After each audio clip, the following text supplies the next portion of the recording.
Nagesh phone చేసి, అన్న నిన్న రేవంత్ రెడ్డి మీటింగు పెట్టి మమ్మల్ని డిజిటల్ జర్నలిస్టులను తిట్టిండు, దీన్ని ఖండిస్తూ ఒక ప్రెస్ మీట్ పెడుతున్నాం, మీటింగ్ పెడుతున్నాం, రావాలి అని అన్నాడు. కానీ మీరు నిజంగా చెప్పండి, మీరు అందరూ బాధపడ్డరా? మీ గుండె మీద చేసుకొని చెప్పండి, మీరు బాధపడ్డరా? భయపడొద్దు, బాధపడొద్దు, గర్వపడాలి. ప్రభుత్వం ఉత్సవోసుకుందిరా భయ్ మిమ్మల్ని చూసి. వేదిక ఏందో తెలియకుండా కూడా ఏం మాట్లాడిండో మీ గురించి మాట్లాడిండనంటే మీరు పై చేయిలో ఉన్నారు అక్కడ. అయ్యా రేవంత్ రెడ్డి, ఇవి గొట్టాలు కావురా నాయన, ఇవి యావత్ తెలంగాణ గొంతులు, వీళ్ళతోనే ఎందుకు గోక్కుంటున్నావు? మంచోళ్ళు గారు వీళ్ళు. మీరన్నటువంటి ఏదైతే మెయిన్ స్ట్రీమ్ మీడియా అంటున్నారో అది మెయిన్ స్ట్రీమ్ మీడియా అనకండి దయచేసి, అది రెగ్యులర్ మీడియా. ఇది ఇంతకుముందు ఒక మిత్రుడు అడిగిండు, అన్న ఇది సోషల్ మీడియానా, ఇదే మీడియా అంటే, ఎస్ మీది సోషల్ మీడియా, రెగ్యులర్ మీడియా ఉంది యాంటీ సోషల్ మీడియా. మీరు గ్రామాలలోకి ఎవడైతే బాధితులు ఉంటారో వాళ్ళ దగ్గరికి పోయి మీరు వాళ్ళ గొంతుకలు వినిపిస్తున్నారు కదా. మీరు ఎవరికి ఎందుకు భయపడేది? మీకు రాజ్యాంగం ఆర్టికల్ 19 ప్రకారం ఫ్రీడమ్ ఆఫ్ ఎక్స్ప్రెషన్ ఇచ్చింది, చెప్పండి, మాట్లాడండి. మీరు ఎవరికి ఎందుకు భయపడేది? మీకు ఇంకొక చిన్న విషయం చెప్తాను.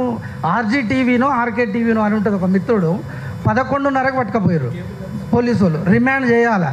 జడ్జి దగ్గరికి పోతే జడ్జి పోలీసు వాళ్ళని తిట్టింది, మీకు తెలుసా? మీకు సోషల్ మీడియా మీద కేసు మా అంటే ఎఫ్ఐఆర్ చేయగలుగుతారు కానీ రిమాండ్ చేసేటటువంటి ఛాన్సెస్ లేవు. రీసెంట్ కూడా సుప్రీంకోర్టు జడ్జిమెంట్ ఇచ్చింది. కానీ మీరు తెలుసుకోవాల్సింది ఏంటి అని అంటే, లాస్ అండ్ ఎథిక్స్ రెండు ఉండాలా. మీరు ఇరుకునే పెట్టాలా. మీరు అనవసరంగా ఏంది అని అంటే, ఇప్పుడు మీరు ఇరిటేట్ చేస్తే రేవంత్ రెడ్డి ఆవేశపడ్డాడు కదా, మీరు అట్లే చేయాలా.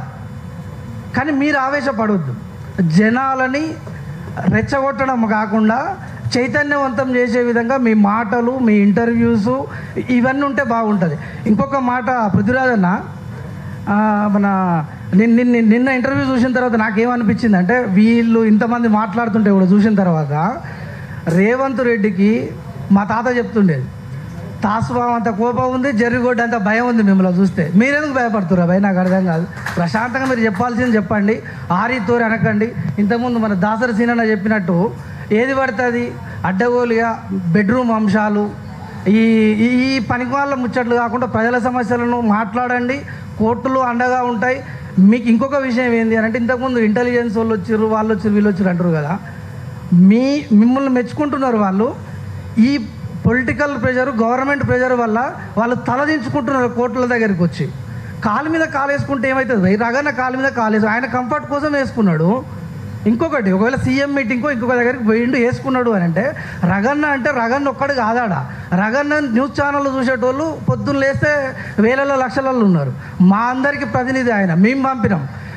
మేము ఓట్లేస్తే గెలిపించినటువంటి ప్రజాప్రతినిధులని అడ్డదారిలో నువ్వు కోట్ల రూపాయలు పెట్టి కొనుక్కుంటుంటే, మా కోసం అసెంబ్లీలో మాట్లాడినప్పుడు మా రగన్న వస్తాడు, కాలు మీద కాలు వేసుకొని అడుగుతాడు ప్రశ్నలు. చెప్పుపోయి నువ్వెవరు? ప్రజాప్రతినిధివి, నువ్వు ప్రజలకు జవాబుదారీగా ఉండాలి కదా. మా దగ్గర మేము కాదు వినయంగా ఉండాల్సింది, నువ్వు ఒక సర్వెంటు. నువ్వు మాకు వినయంగా ఉండాలి, విధేయతతో ఉండాలి, ఓపికతోనే జవాబులు చెప్పాలి తప్ప అంత గడబడి అయితే నడవదు వ్యవస్థ. కొంచెం జాగ్రత్తగా చూసుకొని చేస్తే బాగుంటుంది. ఇంకొకటి, మన ఒక్క మాట పృథ్వీరాజ్ అన్న అన్నాడు, మీ తాతలు తండ్రులు, అదే కదా నా స్టేట్మెంట్, జర్నలిస్టులు ఆరాబోయి మీరంతా జర్నలిస్ట్ అని ఎందుకు పెట్టుకుంటారు అని అంటే, మనం నెపోటిజం విషయంలో ఆలోచిస్తే మీడియాని మనం 4th ఎస్టేట్ అని అంటాం. లెజిస్లేటివ్లో తండ్రి ఎమ్మెల్యే అయితే కొడుకు ఎమ్మెల్యే అవుతాడు, ఐఏఎస్లో ఎగ్జిక్యూటివ్లో అదే అవుతారు, జ్యుడిషియల్లో అయితే ఘోరమైన నెపోటిజం ఉంటుంది. జడ్జిల కొడుకులు జడ్జిలు అవుతారు, లాయర్లు అవుతారు, వాళ్ళకి ఈజీ ఆర్డర్స్ వస్తాయి, అన్నీ వస్తాయి. కానీ ఒక మీడియాలో మాత్రమే, ఈ 4th ఎస్టేట్లో మాత్రమే ఎవరికైతే సృజనాత్మకత ఉంటుందో, ఎవరికైతే సమాజం పట్ల బాధ్యత ఉంటుందో వాళ్ళు మాత్రమే ఇక్కడికి వచ్చి నిలదొక్కుకోగలుగుతారు. అట్లా లేనిది ఒక యాదవ్ బిడ్డ మైపాల్ యాదవ్ వచ్చి ప్రజల పక్షాన్ని ఎందుకు మాట్లాడతాడు? ఎక్కడనో 2 తాళ్ళెక్కుతూ బతుకునేటటువంటి బిడ్డ అయినటువంటి జర్నలిస్ట్ శంకర్ వచ్చి ఇలా ప్రజల పక్షాన్ని ఎందుకు మాట్లాడతాడు? ఎందుకు మాట్లాడొద్దు? నేనంటున్నాను ఈ వేదిక ద్వారా, అరే భయ్, ఈ గొట్టాలు ఇవి యూట్యూబ్లు సోషల్ మీడియా ఈ చర్చ పక్కకు పెడితే తెలంగాణలో ఉన్నటువంటి 3.5 కోట్ల మంది జర్నలిస్టులే. మీరు కాకపోతే వాళ్ళ తరఫున వీళ్ళు అడుగుతూ ఉన్నారు. ఎందుకు అంటే, ప్రతి చిన్న సమస్యకు ట్విట్టర్ ద్వారా ట్యాగ్ చేస్తే కూడా అధికారులు స్పందిస్తూ ఉన్నారు, కొన్నిటికి స్పందించరు. ఆ గ్రావిటీని మీరు క్లియర్గా చూపించగలుగుతారు గ్రౌండ్ లెవెల్లో. కాబట్టి ఖచ్చితంగా మీరు ఒక సంఘంలాగా ఏర్పరచుకొని నెలకు 2 నెలలకు ఒకసారి కలుసుకొని ఏదైనా మీటింగ్లు అయితే కూడా, ఏదైనా కేసులు అయితే కూడా దయచేసి చెప్పండి. నేను ఎల్లప్పుడూ అవైలబుల్లో ఉంటాను.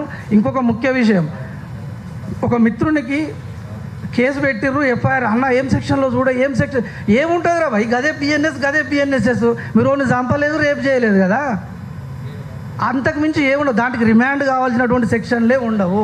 వాళ్ళు పెట్టలేక కింద మీద అవుతారు పోలీసు వాళ్ళు, వీళ్ళ ప్రెజర్ తట్టుకోలేక. మీరు కూడా లాస్ట్ చదువుకోండి.